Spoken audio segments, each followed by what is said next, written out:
እኛ እየራበን እናንተ አትበሉ።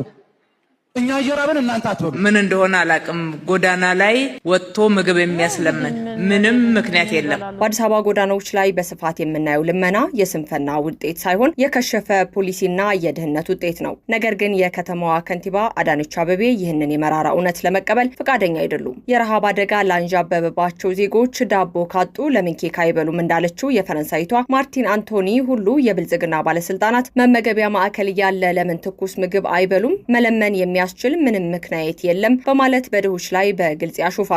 ከዚህ የከንቲባዋ ንግግር ጀርባ ያለው እውነታ ግን እጅግ አሳዛኝ ነው። የኮሪደር ልማት በሚል ሰበብ በርካታ ዜጎች ከቤት ንብረታቸው ተፈላቅለው የዕለት ገበያቸውንም አጥተዋል። በገጠር ያሉት ጦርነት፣ አለመረጋጋትና ድህነቱ ወደ ከተማ የሚያደርጉትን ፍሰት በከፍተኛ ሁኔታ አባብሶታል። መንግስት እነዚህን ዜጎች በማቋቋምና አማራጭ ስራ ዕድል በመፍጠር ፈንታ የኮሪደሩን ገጽታ ታበላሻላችሁ በማለት በመከላከያና በፖሊስ እያፈነ ወደ እስር ቤት እያጋዘ ይገኛል። ይህ አካሄድ አገዛዙ ድህነትን ሳይሆን ድሃ አብዝቶ የሚጠላ መሆኑን የሚያሳይ ነው። ይባስ ብሎ አስተዳደሩ የሚለምኑትን ብቻ ሳይሆን ለችግረኞች የሚመጸውቱትንም ወንጀለኛ ማድረግን ተያይዞታል። የአዲስ አበባ ምግብ ቤቶችና ሆቴሎች የተረፈ ምግብ ለተራበ ሰው እንዳይሰጡ ጥብቅ ክልከላ ተጥሏል። ይህንን ህግ ጥሰው የተረፈ ትርፍራፊ ምግብ ለድሃ የሰጠ ሆቴል ከ50 ሺህ ብር እስከ 300 ሺህ ብር እንደሚቀጣ አልፎ ተርፎ የንግድ ፍቃዱ እስከ መሰረዝ የሚደርስ እርምጃ እንደሚወስድም ማስጠንቀቂያ ሰጥቷል። በዚህ ምክንያት ምግብ ቤቶች የተረፈ ምግቦቻቸውን ለተራቡ ወገኖች ከማካፈል ይልቅ ወደ ቆሻሻ ገንዳ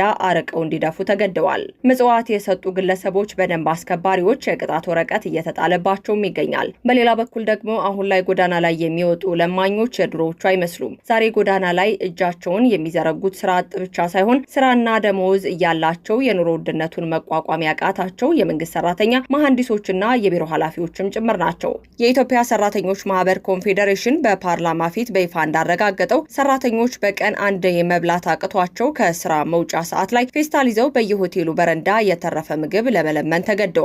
በደህናው ጊዜ የገዙትን ያላረጀ ልብስ ለብሰው ልጆቻቸውን ለማልበስ ሲሉ የልመና ጎራን የተቀላቀሉ ባለደሞዞች ቁጥራቸው በከፍተኛ ሁኔታ ጨምሯል። መረጃዎች እንደሚያሳዩት በአሁኑ ወቅት የሀገሪቱ 72 በመቶ ወይንም 86 ሚሊዮን በላይ ህዝብ በሁለንተናዊ ድህነት ውስጥ ይገኛል። ይህ ቁጥር መንግስት ወደ ስልጣን ሲመጣ ከነበረው 23 በመቶ ጋር ሲነጻጸር እጅግ አስደንጋጭና አሳዛኝ እድገት ነው። ዜጎች በጦርነት በመፈናቀልና በኢኮኖሚ ውድቀት እየተሰቃዩ ባለበት በዚህ ወቅት መፍትሄ ማምጣት ሲገባ እንደሃን ማሳደድና ለምን ትኩስ ምግብ አትበሉም እያሉ መመጻደቅ የመጨረሻ የጭካኔ ጥግ ነው። ይህ ድርጊት ገዢዎችን ከህዝብ የዕለት ተዕለት የኑሮ እውነት ምን ያህል እንደራቁ ቁጭ አድርጎ የሚያሳይ ነው። የሚገርመው ደግሞ ይህ ሁሉ የህዝብ ስቃይና የኑሮ መመሰቃቀል በግልጽ እየታየ መንግስት የብልጽግናን ወንጌል መስበኩን አለማቆሙ ነው። በቴሌቪዥን መስኮት የምናያቸው የሚያንጸባርቁ ህንጻዎች፣ መናፈሻዎችና የኮሪደር ልማት የከተማዋን ኗሪ ባዶ ሆድ ሊሞላ አይችሉም። ህዝባችን ህይወት ላይ ለውጥ የሚያመጣ ስራ፣ ለህዝብ ኑሮ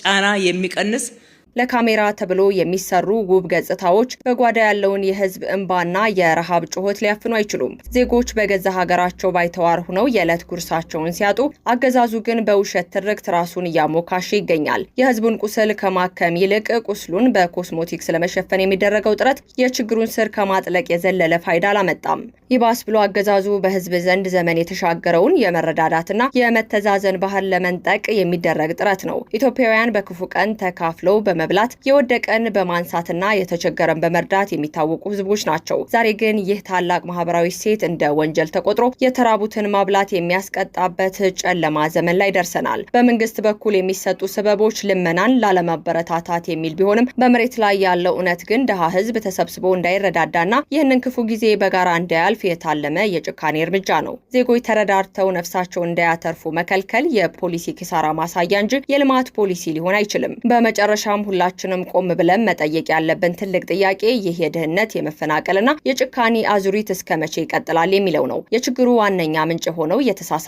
ፖሊሲዎችን ሳይቀየሩ በየቦታው ያለው ጦርነት ቆሞ ሰላም ሳይሰፍንና እውነተኛ የኢኮኖሚ መፍትሄ ሳይመጣ ድሃን በማሰርና በማዋከብ እንዲሁም ደግሞ ከእይታ በማረቅ ብቻ ድህነትን ማጥፋት አይቻልም። ሀገር ማለት ህዝብ ነው። የብዙሃን ህዝብ ኑሮ ያሽቆለቆለበት ሀገር በምንም አይነት መለኪያ የበለጸገች ልትባል አትችልም። እውነቱን በድፍረት ተቀብሎ የመፍትሄ አካል ከመሆን ይልቅ በተራባ አንጀት ላይ ለምን ትኩስ ምግብ አትበሉም እያሉ ማላገጥ ነገ የማይፋቅ የታሪክ ተጠያቂነትን ይዞ ይመጣል። ይህ ሁሉ ግፍ የሚፈጸመው የህዝብ ዝምታና የፍርሃት ቆፈን ነው። ምን ነክቶን ይሆን በሚባልበት በዚህ ጊዜ ጎረቤታችን ኬንያ እንመለከታለን።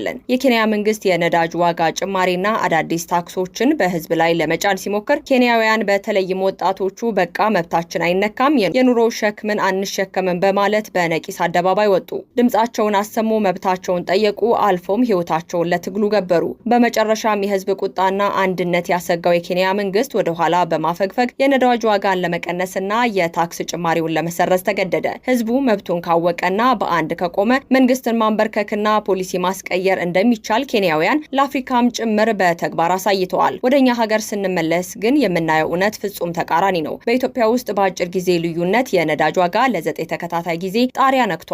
ይህ ማለቂያ የሌለው የነዳጅ ዋጋ ጭማሪ ደግሞ ከትራንስፖርት ጀምሮ እስከ ዕለት ጉርስ ድረስ የሁሉንም ነገር ዋጋ አሻቅቦ የህዝብ ጀርባን አጉብጧል። ኗሪው ማለዳ ተነስቶ ወደ ስራ ለመሄድ የትራንስፖርት ዋጋ መክፈል አቅቶት በየመንገዱ ሲንከራተት የኑሮ ውድነቱ አንገቱን ሲያስደፋውና በገዛ ሀገሩ መግቢያ ሲያጣ ምን አደረገ? መልሱ ምንም ነው። ምን እናደርግ አይጣል ነው በሚል የተስፋ መቁረጥ ስሜትና በፍርሃት ተይዞ አገዛዙ የሚጭንበትን የድህነት ቀንበር ሁሉ በዝምታ እየተቀበለ ይገኛል። የራሱን መብት ለማስከበር አንድም የቁጣ ድምጽ አላሰማም። ይህ የህዝብ ዝምታ ግን ለብልጽግና አገዛዝ የሰጠው መልእክት የፈለገውን ብናደርግ የፈለገውን ያህል ዋጋ ብንጨምር ህዝብ ምንም አያመጣም የሚል የትዕቢት ስሜት ነው። አገዛዙ ይህንን የህዝብ ፍርሃት እንደ ምቹ አጋጣሚ በመጠቀም ተጨማሪ ጭንቀትና የኢኮኖሚ አሻጥር መፈጸሙን ተያይዞታል። ህዝብ መብቱን ለመጠየቅ ድፍረት ባጣ ቁጥር መንግስት የበለጠ እየጨከነና ዜጎችን እያደህየ ይቀጥላል። በኬንያ የታየው ህዝባዊ መነቃቃትና የአሸናፊነት መንፈስ ለእኛ ትልቅ ትምህርት ሊሆን ይገባል። የኑሮ ውድነቱ፣ የነዳጅ ዋጋ ንረቱና የመንግስት የፖሊሲ ክሽፈት በዝምታ ከመቀበል ወጥቶ እኛ መብት አለን በሀገራችን ላይ አንራብም ብሎ መሞገት እስካልተጀመረ ድረስ የነገው ዕጣ ፈንታ ከዛሬው የከፋ መሆኑ አይቀርም። መብት በዝምታና በፍርሃት አይከበርም። ዝምታ የጭቆና ማራዘሚያ እንጂ የተሻለች ሀገር የመገንቢያ መንገድ